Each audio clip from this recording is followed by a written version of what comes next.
Hi there, Janet Fritz here for Galaxy Girl Creations. Welcome to my channel and welcome to Mixed Media Mayhem. This is a hop that happens every Friday, and today we are using a recipe. Our recipe is to use some stamping, some ink or oxide sprays, and some vellum.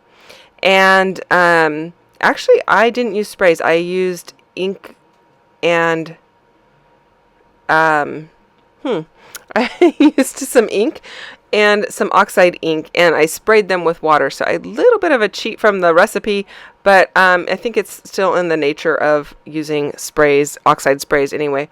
But I didn't have sprays to match all of this, so I went ahead and just went with the actual ink pads. So I have these two pieces of paper from the 49 and Market Spectrum Sherbet collection. The bottom one I have gessoed with some clear gesso from Art Basics, which is a Prima brand. And then I am using some ink pads here to go ahead and ink up in matching or coordinating colors to what is already on the 49 and Market paper. So I'm using some spun sugar, some scattered straw, both buttercream and apricot of the Catherine Pooler inks, and some hot tub, and then skylight of the Catherine Pooler ink. The hot tub is the lighter of the two greenish blues there, and then the skylight is the darker. And I think they're all a pretty good match for the actual Spectrum Sherbet papers, so I'm pretty happy with the way that it came out. I just sprayed them with some water from my spray bottle and let them run down the page. And in this case, they're actually running up the page because I wanted the ink to, or the 49 and Market paper to look like the ink was running away from it. And so that's what I went with there. I do have a piece of vellum here that is from an old Amy Tangerine paper pad, and I'm just going to use that top section of it. I'm not going to use the green. I'm just going to use the kind of beigey looking piece. I want it to be kind of a neutral color across there. I'm not adding it for a lot of color or anything. I'm just adding it for a little bit of texture. And I followed the scalloped lines that were on the paper, so if they look random, that is why. The paper had random lines on it.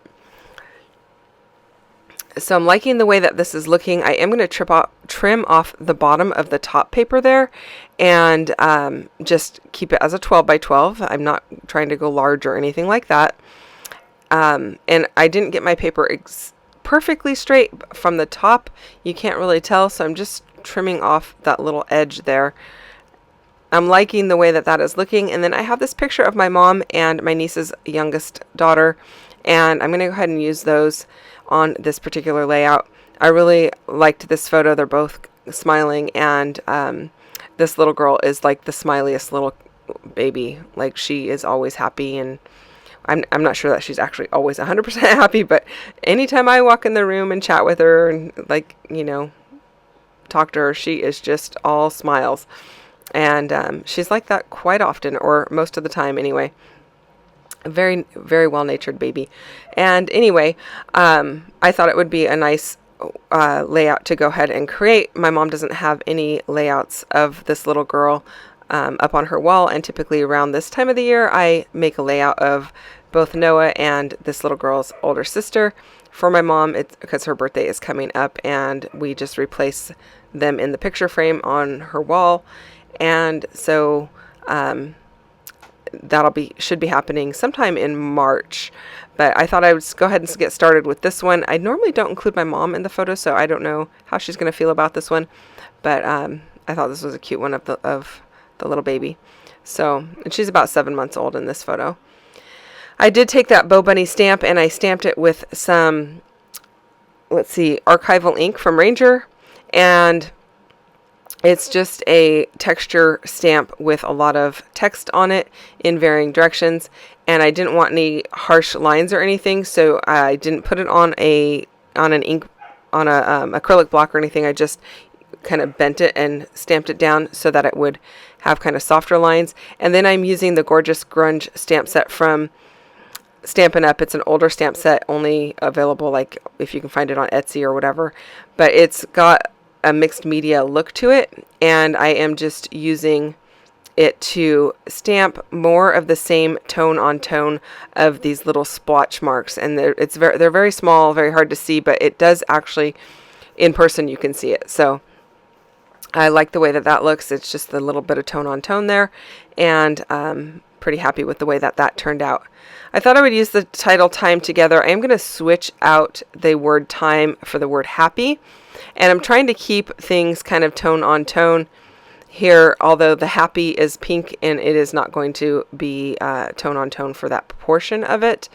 But the rest of the stuff I kind of tried to keep as much tone on tone as possible, and I really like the way that it ends up coming out. I'm going to use this really large viewfinder over on the right hand side. It's really big, and I think it works well in this particular location, so I'm going to go for it. I am looking actually for an orange piece of this faux lace, and it took me a little bit to find it because I have 2 packs of this, and then some of them, when they get used or cut apart, I end up sticking them in with the die cut elements, and so it took me a minute to find it, but it was in the other pack. So I'm using the orange, and then I'm using the teal color looking one.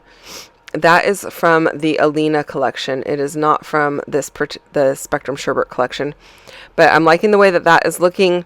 I'm thinking about using some butterflies and that heart and the word always. I don't end up using the word heart, or the word heart. I don't end up using the heart. I do end up using the word always. And then I am pulling out the acetate leaves in the kind of orangey and yellow colors, and I'm going to tuck some of those in to the left of the photo, and then I'm going to tuck in some of the blue and bluish green ones to the right of the photo. So I haven't used a lot of the acetate ones recently. I did use a bunch of them when I first got this collection, probably 9 months ago. And then I kind of have been using the other flowers more recently, but thought it would be a good opportunity to use these. They always look great over the top of mixed media. They are semi-transparent. They're not 100% opaque, and they're not 100% transparent, but I guess a little bit translucent would be the right word.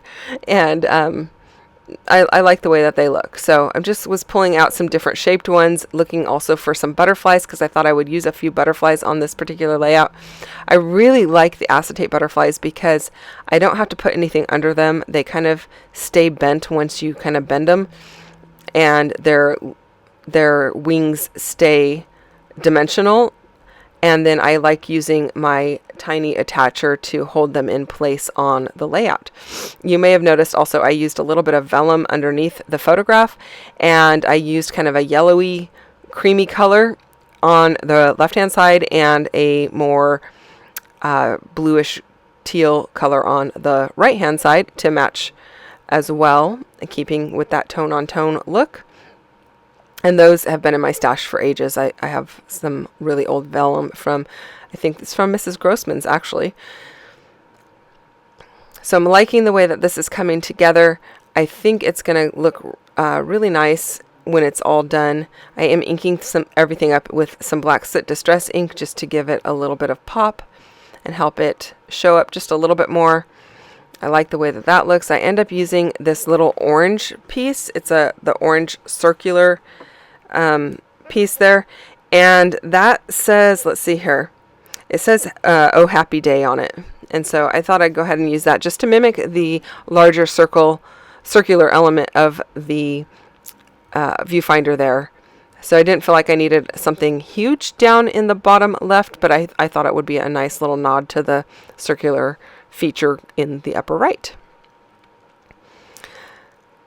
Also, it brings in more of that orange, kind of looks like it is part of the title work almost. So I'm pretty happy with the way that that came out. And here I'm using my tiny attacher. I just open it up like I would like any other stapler that you would open up. And I am using a mouse pad underneath it to receive the staples, the open prongs of the staples. And then I'll have to turn the whole thing over and then just fold those prongs down using... usually I use a bone folder, but I don't think I had my bone folder in this particular case. So I use that popsicle stick that's to the right there, and then I always try to put a little bit of washi tape over the back so that when you slide it in and out of the page protector, it doesn't scratch the page protector if you don't have another layout in there, and if you do have another layout in there, it doesn't get caught on it. I'm going to use some black Sit Distress ink just to finish off the outer edge. While I do that, I want to remind you that there are a bunch of people playing along with Mixed Media Mayhem, so go and check them out. All of the links are down below for you, and you will get a whole bunch of great inspiration, especially with these recipes. You just never know what people are going to come up with, so that's kind of cool, and I really find that exciting. So pulling in a few more of the blue elements, the Spectrum Sherbet collection comes with the warm elements and the cool elements in separate packaging, so you can get whichever you like. The cool stuff is called Tidal Wave, and the warm stuff is called Strawberry Lemonade. And that is it, you guys. Thank you so much for watching. If you have questions or comments, you can put those down below. I will get back to you as quickly as I can. If you enjoyed this video, I would love a thumbs up, and if you are not already subscribed to my channel, I would really love for you to subscribe as well. I do appreciate the time that you take to watch my videos. It means a lot to me, and I'm always so grateful for that. And I will be back with another one very soon. Thanks for watching. Bye-bye.